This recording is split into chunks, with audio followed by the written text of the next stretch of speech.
नमस्ते। आज हम एक अहम मसले पर बात करने वाले हैं जो हाल ही में हुआ इजराइल ईरान युद्ध विराम है। नमस्ते। हाँ, ये काफी अहम है। हमारे पास इस पर कई तरह के स्रोत हैं, कुछ लेख, रिपोर्ट्स और मेरे अपने कुछ नोट्स भी हैं। कोशिश ये रहेगी कि इस बहुत नाजुक शांति समझौते को थोड़ा समझें, मतलब ये हुआ कैसे। हाँ, इसके पीछे क्या घटनाएं थी। बिल्कुल।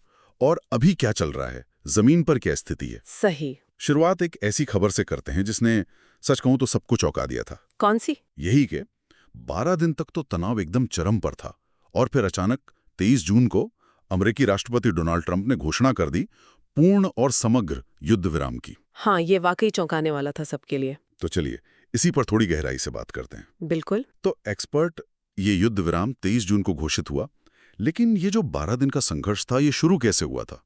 एकदम से तो नहीं हुआ होगा। नहीं नहीं, बिल्कुल नहीं।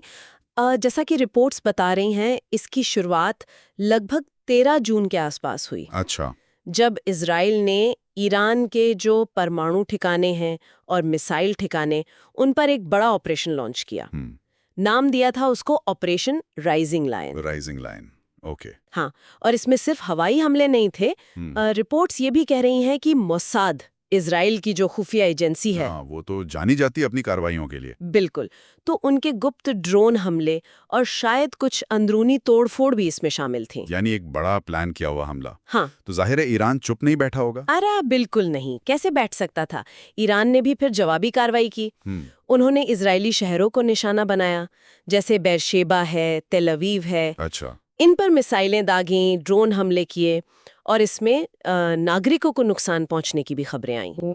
बाप रे, ये तो बहुत गंभीर बात है। हाँ, तो वो 12 दिन जो थे वो दोनों तरफ से काफी तीखे हमले हुए, जवाबी हमले हुए, तनाव एकदम पीक पर था। और फिर इस सब के बाद 12 दिन की इस मारकाट के बाद 23 जून को अचानक युद्ध विराम। हाँ। लेकिन जैसा अक्सर होता है घोषणा तो हो गई पर अमल में थोड़ी दिक्कत आई। सुनने में आया कि कुछ घंटों में ये आरोप प्रत्यारोप शुरू हो गए थे। आपने बिल्कुल सही पकड़ा, यही हुआ। युद्ध विराम 23 जून देर रात को लागू हुआ, लेकिन चंद घंटे भी नहीं बीते होंगे कि दोनों तरफ से एक दूसरे पर उल्लंघन के आरोप लगने लगे। अच्छा, किसने क्या कहा? इजराइल ने कहा कि देखो, ईरान ने फिर मिसाइलें दागी हैं। ईरान ने साफ इनकार कर दिया। और स्थिति इतनी नाजुक हो गई कि राष्ट्रपति ट्रंप, जिन्होंने खुद घोषणा की थी, हाँ, उन्हीं को बीच में पड़ना पड़ा। फिर उन्हीं को, बिल्कुल, उन्हें सार्वजनिक तौर पर दोनों देशों को फटकार लगानी पड़ी। और दिलचस्प बात ये थी कि उन्होंने सिर्फ ईरान को नहीं लताड़ा। अच्छा। उन्होंने इजराइल को भी कहा कि भाई संयम बरतो, पीछे हटो, जो कि अमेरिका के, आप जानते हैं, पारंपरिक रुख से थोड़ा अलग था। हाँ, ये बात तो है। अच्छा, ये तो हुई टकराव और फिर युद्ध विराम की कहानी, लेकिन पर्दे के पीछे क्या चल रहा था? मतलब ये समझौता हुआ कैसे? हाँ, ये जानना जरूरी है, खासकर जब दोनों पक्ष इतने गुस्से में थे। बिल्कुल। देखिए, जो स्रोत बता रहे हैं उसमें ये साफ है कि अमेरिका तो था ही, लेकिन खासकर कतर। हाँ, कतर ने बहुत महत्वपूर्ण मध्यस्थ की भूमिका निभाई। अच्छा। इसको डिप्लोमेसी की भाषा में शटल डिप्लोमेसी कहते हैं ना। हाँ, सुना है। मतलब दोनों पक्षों के बीच आना जाना। बिल्कुल। जब दो पक्ष सीधे बात नहीं कर रहे हो तो कोई तीसरा उनके बीच संदेश लाता ले जाता है। कतर ने अपने जो भी कॉन्टैक्ट्स हैं उनका इस्तेमाल किया। अमेरिकी, इजरायली, ईरानी अधिकारियों के बीच एक तरह से पुल का काम किया। आसान नहीं रहा होगा ये, बिल्कुल नहीं। पर उनकी कोशिशें रंग लाईं और ये समझौता हो पाया। और इसका असर सिर्फ इस क्षेत्र तक ही सीमित नहीं रहा होगा, मतलब दुनिया भर में भी कुछ प्रतिक्रिया हुई होगी। हाँ हाँ, बिल्कुल। आप देखिए, ग्लोबल मार्केट्स ने इस खबर का स्वागत किया। अच्छा। तेल की कीमतें जो इस टेंशन के दौरान बढ़ गई थीं, वो इस घोषणा के बाद 3% से ज्यादा गिर गईं। ओह, काफी ज्यादा। हाँ, और अमेरिकी वायदा बाजार, मतलब स्टॉक मार्केट फ्यूचर्स, उनमें भी तेजी आई। तो ये दिखाता है कि ये क्षेत्र दुनिया की अर्थव्यवस्था के लिए कितना अहम है। यहाँ शांति होती है तो दुनिया राहत की सांस लेती है। सही बात है। तो अब क्या स्थिति है?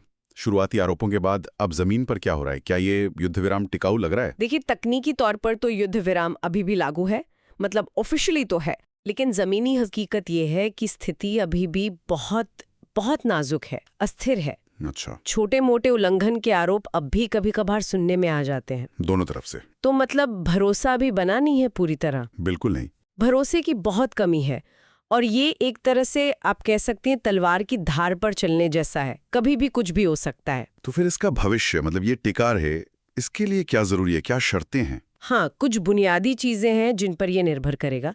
पहली बात तो ये कि इजराइल को ईरान पर अपने हमले वाकई रोकने होंगे। जमीन पर, सिर्फ कागज पर नहीं। बिल्कुल, जमीन पर। दूसरी बात, ईरान को भी आगे किसी भी तरह के मिसाइल या ड्रोन हमले से बचना होगा पूरी तरह से। और तीसरी, जो शायद सबसे अहम है, वो है अमेरिका और कतर जैसे जो मध्यस्थ हैं, हाँ, जिन्होंने ये करवाया, हाँ, उनका कूटनीतिक दबाव बना रहे और शायद किसी बड़ी बहुपक्षीय बातचीत की तरफ मामला आगे बढ़े। ऐसी बातचीत जो सिर्फ अभी के मुद्दों को नहीं बल्कि जल को देखे। बिल्कुल, जो मूल कारण है संघर्ष के, उनको एड्रेस करें, तभी कोई स्थायी समाधान निकल सकता है। यानी अभी कुछ पक्के तौर पे कहना बहुत मुश्किल है। ऊंट किस करवट बैठेगा पता नहीं। हाँ, बिल्कुल। संक्षेप में कहें तो 12 दिन का संघर्ष था।